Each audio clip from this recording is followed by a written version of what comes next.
नई नई सास बनने जा रही लक्ष्मी को उसके रिश्तेदारों ने अच्छे से समझा दिया था। दीदी देखो, सास बनना आसान नहीं है। कहने को बहू आ जाती है, लेकिन सारे घर में हक ऐसे कर लेगी जैसे तुमने तो इतने साल से घर के लिए कुछ किया ही ना हो। और नहीं तो क्या, मेरी वाली ने तो घर का नक्शा ही चेंज करवा दिया था। कहती है खिड़की यहाँ नहीं वहाँ करो, दरवाजा इस दिशा से खोलो और न जाने क्या क्या। अरे बताओ, 20 साल से क्या मैं गलत खिड़की दरवाजे के साथ रह रही थी? तभी वहाँ बेटी आ जाती है। हाँ माँ, और पक्का भाभी आने के बाद तो मेरा हाल बुरा ही होना है। तुम हर बात पर मुझे इग्नोर करोगी। हे भगवान, इतना सब कुछ होता है बहू के आ जाने पर, मुझे तो पता ही नहीं था। अरे एक हमारा जमाना था। अरे हमारा जमाना तो भूल ही जाओ कि सास के हाथ में कमान होती थी और हम कठपुतली। जीवन भर कठपुतली ही रहना है, पहले सास की और अब बहू की। खैर, मुर्गे की अम्मा कब तक खैर मनाती। हो जाती है बेटी की शादी और घर आ जाती है प्यारी सी पल्लवी। माँ जी चाय लीजिए। सास जो कि पहले से डरी हुई थी, हाँ हाँ लाओ लाओ, लेकिन चाय पीते ही थू, अरे इसमें किरकिरा सा क्या है? चाय में चीनी तो है ही नहीं।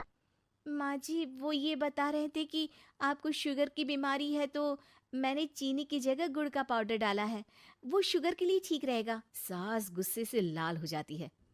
अरे नहीं नहीं, मैंने जीवन भर चीनी की ही चाय पी है, तो मैं तो चीनी वाली ही चाय पीऊंगी।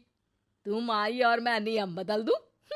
ऐसी सास नहीं हूं मैं, समझी? पल्लवी को समझ में नहीं आता कि सास को हो क्या गया है। अरे माँ जी हुआ क्या है, आप तो भड़क गई। तभी वहां ननद आ जाती है। तो आप काम ही ऐसा कर रही है ना भाभी? अरे भाई मैंने क्या किया? शुगर के पेशेंट को चीनी नहीं पीनी चाहिए, तो मैंने चाय में चीनी नहीं डाली। इसमें मुझे तो नहीं लगता कि मैंने कुछ गलत किया। भाभी पहली बात ये कि जबान चलाने की जरूरत नहीं है, क्योंकि हम लोगों को भी बोलना आता है। बाकी आपका क्या मतलब है कि हम लोग माँ का ख्याल नहीं रखते हैं? आपको ही सारी साइंस की नॉलेज है। पल्लवी समझ जाती है कि इन लोगों के दिमाग में बहू को लेकर धारणा गलत ही है, इसलिए वो बिना कुछ बोले वहां से चली जाती है। थोड़े दिनों बाद जब पल्लवी ड्राइंग रूम के पर्दे बदल रही थी, पंछी पन्नू उड़ती फिरूं मस्त गगन में, आज मैं आजाद हूँ दुनिया के चमन में। वाह जी वाह, आजाद होना तो अच्छी बात है, लेकिन हम लोग भी गुलाम नहीं है। ये पर्दे किससे पूछकर बदले जा रहे हैं, जरा बताओगी? अरे सासू माँ, जब से आई हूँ सोच रही थी कि पर्दे ठीक नहीं है। पता है, पर्दे इतने हल्के हैं कि दिन में बाहर से पूरा घर दिखता है, लोग झांकते हुए रास्ते से निकलते हैं। ये मुझे अच्छा नहीं लगता है। अरे वाह जी वाह, 5 साल से तो ये पर्दा लगा है, तब तो लोगों ने झांका नहीं। आज तुम आई हो तो लोग घर में झांकने लग गए, क्यों? अरे भाभी, आपको ये तो नहीं लगता कि आप हीरोइन जैसी दिखती हो या इतनी सुंदर हो कि लोग आपको झांक झांक कर देखते रहें? मैं भी रहती हूँ इस घर में, लेकिन मजाल है। पल्लवी सर पर हाथ रख लेती है, पर्दे लगाकर पुराने पर्दों को हटा देती है और निकल जाती है। देखा माँ, इसे कहते हैं मनमर्जी। आपने मना किया, फिर भी भाभी ने पर्दे हटा ही दिए। ठीक है बेटा, शुक्र करना पर्दे ही हटाए हैं। अरे कहीं किसी दिन ये हमें ही ना हटा दे। ऐसे कैसे हटा देंगी, हम क्या पर्दे हैं? दिन बीतते हैं और एक दिन सास और ननद वॉक पर निकली होती है कि पड़ोसन, क्या बात है, आजकल तो आप लोगों की कोई खोज खबर ही नहीं है। तरस गए हम लोग तो। अरे नहीं नहीं, बस घर पर ही रहते हैं पहले जैसे। पहले भी तो इतनी ही खोज खबर थी ना। अरे नहीं नहीं, पहले की बात और थी।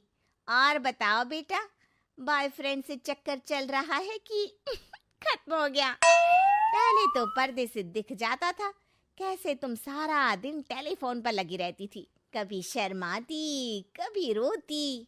अब तो पर्दे भी मोटे लगा लिए तो कुछ ठीक से दिखाई भी नहीं देता। हाँ? नहीं, मतलब कोई ना, होता है इस उम्र में। और बताओ बहन जी, बेचारी बहू से तो पहले रोज तानेबाजी होती थी आपकी, रोज देखती थी कैसे उस पर आप दोनों मिलकर बरसा करती थी। अब ठीक है ना वो? चल बेटा, ये औरत तो पागल हो गई है। अरे पागल नहीं, आदत हो गई थी। जब मन उबा तो आपकी खिड़की से झांक लिया करती थी। अब कुछ दिखाई नहीं देता तो। सास और ननद घर आती है, जहां बहू पर्दों को बदलने के लिए खड़ी होती है। अरे ये क्या कर रही हो? आपने ही कहा था ना पर्दे बदल देना। अब उस दिन तो उतारे थे, सोचा धो कर लगाऊंगी, आज सूख गए हैं तो लगा देती हूँ। तभी ननद चिल्लाती है, अरे नहीं नहीं भाभी, ठीक है ये पर्दे रहने दो। वो पर्दे कम, सीसीटीवी ज्यादा थे पड़ोसियों के लिए। समझ में आ गया अब आपको? हाँ हाँ, आ गया। अब जरा चाय तो बना कर ला दे। पल्लवी सास को चाय लाकर जैसे ही देती है, चाय पीकर सास झूमने लगती है और जमीन पर गिर जाती है। हाय रे भाभी, क्या मिलाकर पिला दिया माँ को, वो तो गिर ही गई। तभी बेटा डॉक्टर लेकर आता है। चेकअप के बाद डॉक्टर कहते हैं, ओ माय गॉड, इनका तो शुगर लेवल बहुत बढ़ गया है। क्या ये चीनी खाती है? हाँ डॉक्टर साहब, मैंने कई बार इनको चीनी की चाय और मीठा के लिए मना किया, लेकिन ये मानती ही नहीं। माँ को कुछ होगा तो नहीं ना? वो ठीक तो हो जाएंगी ना? अरे बहू की बात नहीं मानती तो क्या बेटी की भी नहीं मानती है ये? बेटा, आप नहीं रोकती अपनी माँ को चीनी की चाय और मीठा खाने से? बेटी क्या बोलती, उसे वो दिन याद आ जाते हैं जब उसने भाभी को इस बात के लिए भला बुरा सुनाया था। डॉक्टर के जाने के बाद, भाभी मुझे माफ कर दो, लोगों के कहने में आकर हम लोगों ने आपसे बहुत बुरा व्यवहार किया, जबकि ससुराल वालों को ये समझना चाहिए कि घर बहू का भी होता है।